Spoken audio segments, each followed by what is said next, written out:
Hello students, today we are going to revise our third chapter from Civics, class 9th, Constitutional Design. Through this chapter we will try to understand why do we need our constitutions, how are constitutions drawn up, who designs them, and in what ways, what are the values that shape the constitutions in the democratic states. Once a constitution is accepted, can we make changes later as required by the changing conditions? So such basic concept we will try to understand through this chapter. Democratic Constitution in South Africa. Struggle against apartheid. Apartheid was the name of a system of racial discrimination unique to South Africa. This system was particularly oppressive for the blacks. They are forbidden from living in white areas.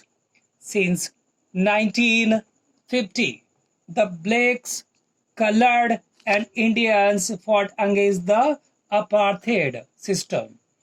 The African National Congress (ANC) was the umbrella organization that led the struggle against the policies of segregation.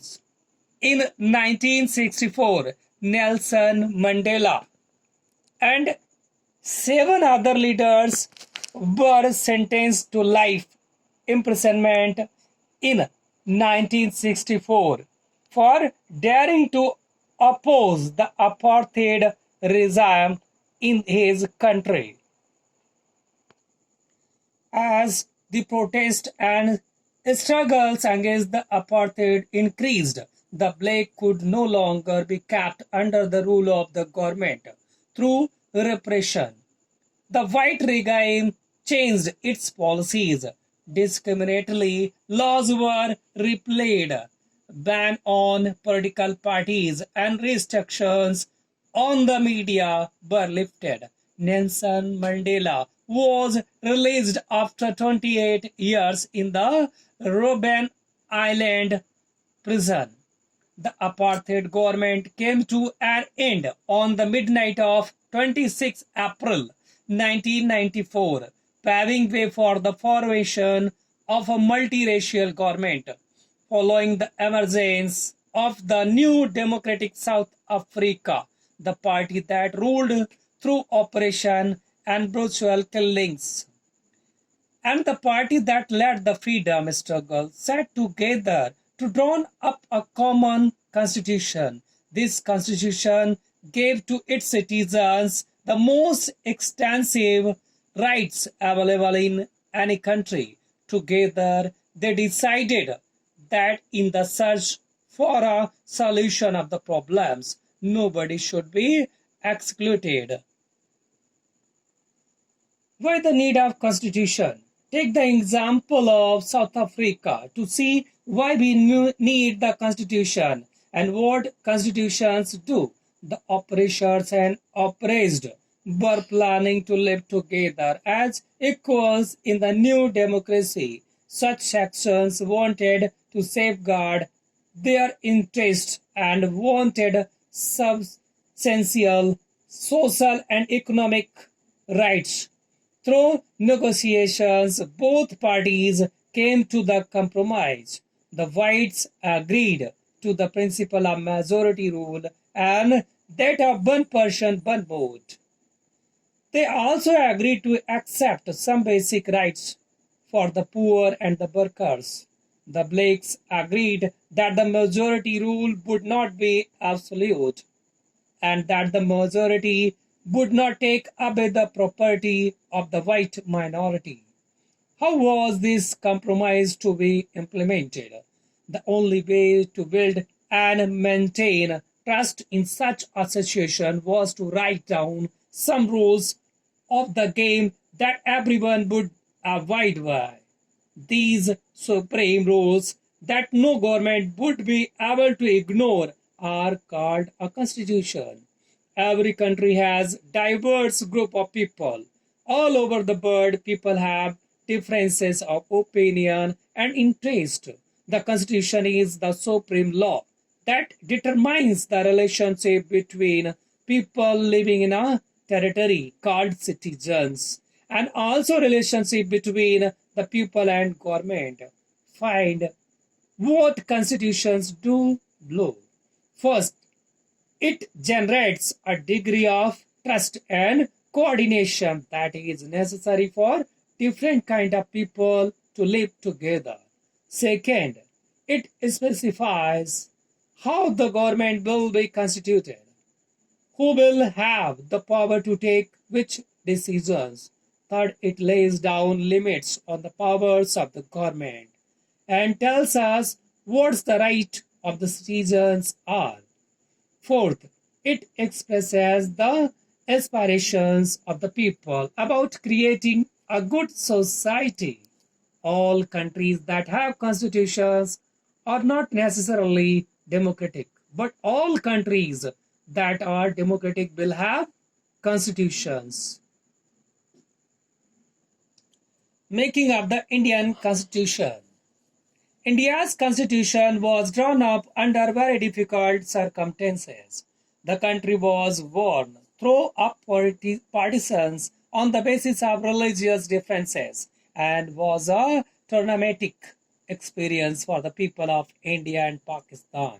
The British had left it to the rulers of the princely states to decide whether they wanted to merge with India or with Pakistan or remain independent. The merger of these princely states was a difficult and uncertain task.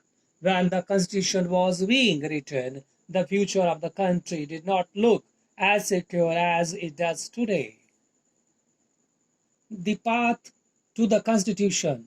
One of the major advantages for the makers of the Indian constitution was that consequences about what a democratic India should look like had already evolved during the freedom struggle. In 1928, Motilal Nehru and 8 other Congress leaders drafted the Constitution for India. And in 1931, the resolution at the Karachi sessions of the Indian National Congress dwelt on how independent India's constitution should look like. Both these documents included features such as universal adult franchise, right to freedom and equality, and to protecting the rights of minorities in the Constitution of Independent India. These basic values were accepted by all leaders much before the Constituent Assembly met to deliberate on the constitutions. That's why the Indian Constitution adopted many institutional details and procedures from the colonial laws, like the Government of India Act 1935. Many of our leaders were inspired by the ideals of the French revolutions and practice of parliamentary democracy in Britain and the Bill of Rights in the USA. The Constituent Assembly. The drafting of constitution was done by an assembly of elected representatives called the Constituent Assembly. Election to the Constituent Assembly were held in July 1946 and its first meeting was held December 1946. Soon after, the country was divided into India and Pakistan, and the Constituent Assembly was also divided into the Constituent Assembly of India and that of Pakistan. The Constituent Assembly that wrote the Indian Constitution had 299 members, and Assembly adopted the Constitution on 26 November 1949. But it came into effect on 26 January 1950 to mark this day, we celebrate January 26 as Republic Day everywhere. Guiding values of the Indian Constitutions. First, understand the overall philosophy of what our Constitution is all about. Read the views of some of our major leaders of our Constitution and read what the Constitution says about its own philosophy. This is what the preamble to the Constitution does. So first, the dreams and the promise. There were many members who followed the vision of Mahatma Gandhi.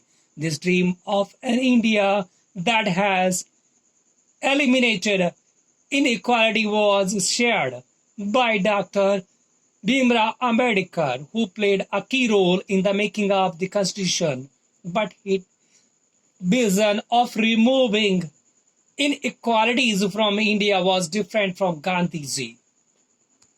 Philosophy of the Constitution's values that inspired the guided the freedom struggle and were in the turn nurtured by it formed the foundation for India's democracy, given below as the values embedded in the preamble of Indian Constitution.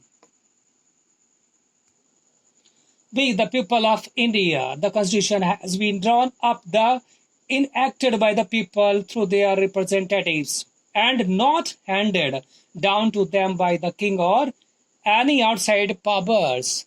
Sovereign. People have the supreme right to make decisions on internal as well as external matters. No external power can dictate the government of India. Socialist. Wealth is generated socially and should be shared equally by society. The government should regulate the ownership of the land and industry to reduce socio-economic inequalities. Secular. Citizens have complete freedom to follow any religion, but there is no official religion. The government treats all religious beliefs and practices with equal respect. Democratic.